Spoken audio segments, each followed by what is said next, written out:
రాజమండ్రిలో ఎండ నుండి ఉపశమనం కోసం కూల్ డ్రింక్ తాగిన ఒక యువకుడికి షాక్ తగిలింది. కూల్ డ్రింక్ సగం తాగిన తరువాత ఏదో తేడా గమనించి బాటిల్ ని పరిశీలించి యువకుడు అందులో పాము పిల్ల అవశేషం కనుగొన్నాడు.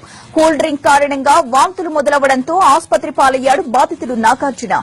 కూల్ డ్రింక్ కంపెనీ నిర్వాహకంపై పోలీసులకు ఫిర్యాదు చేశాడు బాధితుడు.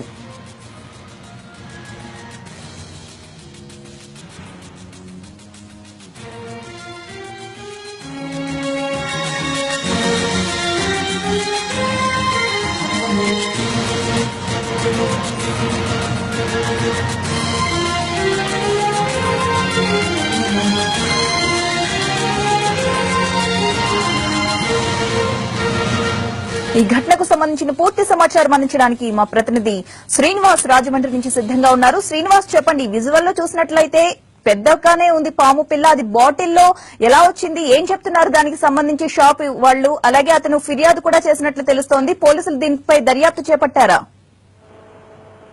ప్రతిభ, రాజమండ్రిలోని ఈ రోజు ఒక cool drink bottle, Thums Up cool drink bottle లోని వానపాము పిల్లలు అవశేషాలు అందులో కలకలం సృష్టించాయి. అయితే ఆనందనగర్ చెందిన నాగార్జున అని చెప్పేసి ఒక యువకుడు అలా అత్తాబావులతో కలిసి బొంబూరులో ఫంక్షన్ కి వెళ్లి తిరిగి వస్తుండగా దాహం వేసి ఈ బాలాజీపేట సెంటర్ లోని ఒక కూల్ డ్రింక్ షాప్ లో ఒక థమ్సప్ బాటిల్ కొనుక్కుని తాగడం జరిగింది. ఆ బాటిల్ లోని సగం బాటిల్ వరకు తాగేసిన తర్వాత అతనికి నోటికి ఏదో అడ్డుపడినట్టుగా ఉన్నట్టు దాన్ని చూసేటప్పటికి అందులోని వానపాము పిల్లల అవశేషాలు మట్టికి అందులో ఉన్నాయి. దాంతో చూసిన ఒక్కసారిగా అవక్కయ్యాడు. వెంటనే అతనికి నోట్లోంచి వాంతులు అయిపోవడంతో పాటు తర్వాత మోషన్స్ కూడా అవడంతో వెంటనే హుటాహుటిన అతన్ని రాజమండ్రి ప్రభుత్వ హాస్పిటల్లో జాయిన్ చేయడం జరిగింది. అపస్మారక స్థితిలోకి వెళ్లిన అతన్ని తర్వాత హాస్పిటల్ వైద్యులు అత్యవసర వైద్యాలు అందించడంతో అతడు కోలుకోవడం జరిగింది. అతడు ఇచ్చిన ఫిర్యాదు మేరకు రాజమండ్రిలోని బొంబూరు పోలీసులు కేసు నమోదు చేసి దర్యాప్తు చేయడం జరుగుతుంది.